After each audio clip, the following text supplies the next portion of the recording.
Let's all go and have a good time.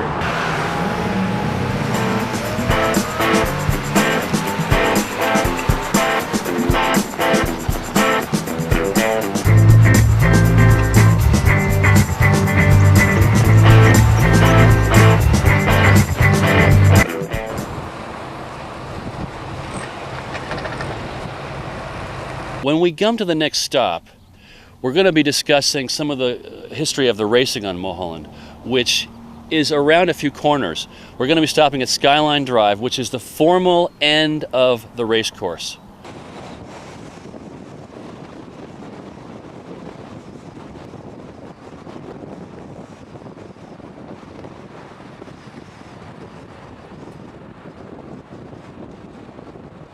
Mulholland Drive is paved, it's asphalt, but originally it was a dirt road and made not for people to go build houses in like we see now. It was made as a scenic drive. For the road enthusiast. For the road enthusiast, that's right. It was actually designed for the road enthusiast in mind by DeWitt Rayburn, who was one of the engineers on the aqueduct project with Mulholland. He is responsible for building this road in 1924. You all know who John Carradine is, right? The famous actor, movie actor?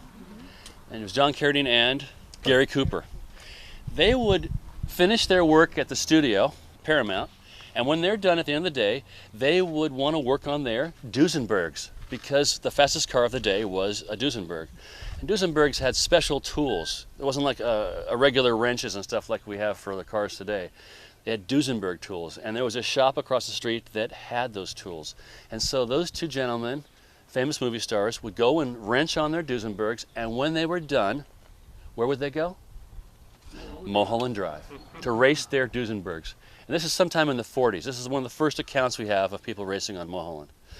After that time, we had an account of a man named Dick Gullstrand, who we interviewed. Dick Gullstrand is the man responsible for the Corvette, the late model Corvettes. He designed them, and in fact, one of his most famous cars is the Grand Sport Corvette. That's the blue one with the white stripe. Maybe some of you may have seen that car. In 1955, he was coming up here to race his cars, and he was notorious for running from the police. Even in 1955, although there were very few policemen up here at that time, I'm sure, he would get chased by the police and run from them and escape from them. It was almost like their own private race course. This is fantastic, really, to learn about this. I wish I could have seen some of that action. Unfortunately, I was quite young. I was born here on Mulholland in '55. I heard a lot of this action going on as I was growing up, but it wasn't until I actually started to drive in a car that I was able to see some of this action, and then later on participate in it. We just pulled up a street called Skyline Drive. That intersection down there is Mulholland and Skyline Drive. That's the formal end of the race course. The race course proceeds west from this point. The race course has many turns. Some of them are very dangerous.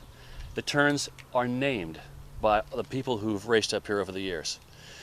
After Deadman's, we have turn names like Carl's Jr. and Carl's and Sweeper and Corkscrew, and we end up at a place called Grandstands.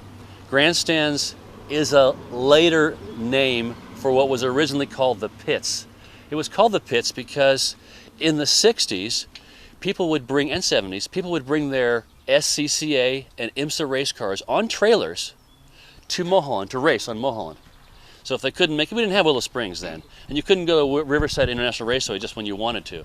So they would trailer their race cars from Newport Beach, Long Beach, all the way to Mulholland Drive, back their race cars off the trailer, and spend the whole night racing on Mulholland. When they were done, they put the cars back on the trailers, in the pits, and go back home again. Next stop is the actual race course itself. We'll be stopping in Grandstands, where on a busy night, especially on a Friday, Saturday, or after cruising on a Wednesday, because there was a lot of cruising on Wednesday nights. Maybe you're aware of that on Van Ness Boulevard.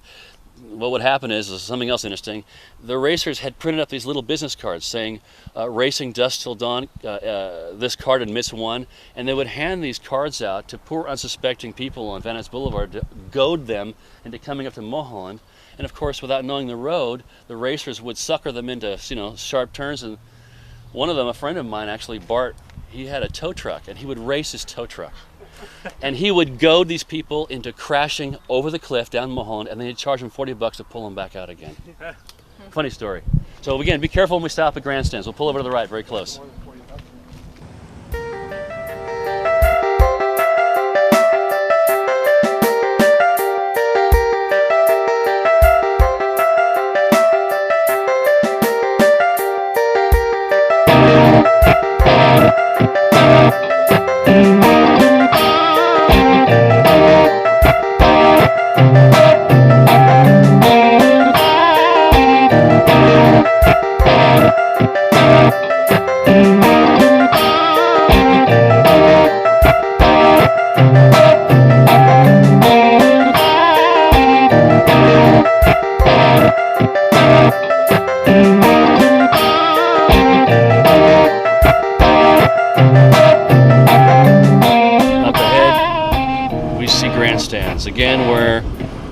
many, many young men and women would be gathering on a weekend night.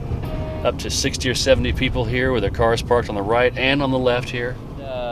This is where a lot of things happen, really. A lot of people would hang out here late at night, and there'd be people up on this hill up here. There's a little hill up here, and they'd be watching the action on the race course. That were, you know, let's say someone came up this way, and it was an evening. Let's say right now it's evening. Someone comes up here along Mulholland in a little fast car, and one of the kids out here says, "Hey, there's someone going fast up there. Let's see if we can take them." And so someone will pull out. They'll just like bet random pick somebody, and they'll go out and they'll race down the race course to Skyline Drive, which our last stop was, where they'll turn around. Now, let me clarify something. No one races side by side on Mulholland like in a race course. One person is in front, one person is in back. You race one length, you turn places, exchange places, and race back. The person who can pull the other person is the clear winner.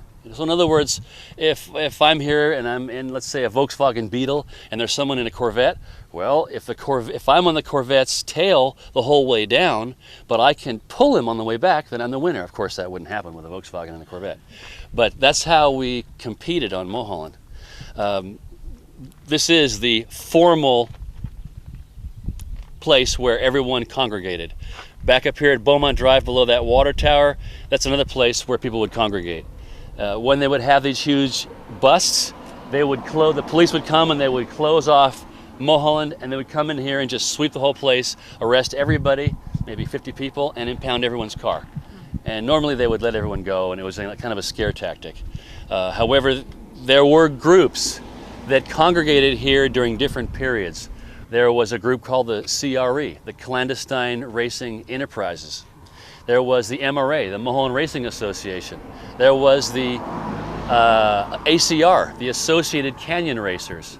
There was the TVL, called Turkeys Very Limited. And these were groups of young men that would hang out here during different eras, oftentimes not knowing of the groups that came before them or after them, because they'd move on to college or get married and move off someplace. So it was almost like eras happen. An era would begin and end, and another era would begin and end. It's worth mentioning to everybody that some people who became well-known race car drivers began their career up here. Brought up James Dean, and actually that's a very good story, because we all know that he met as an unfortunate early demise up in Salinas on the way to a race with his RSK Porsche Spyder, a very fast little aluminum car.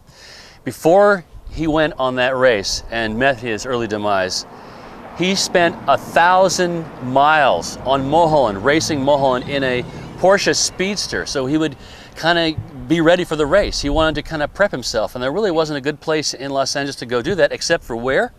Mulholland Drive.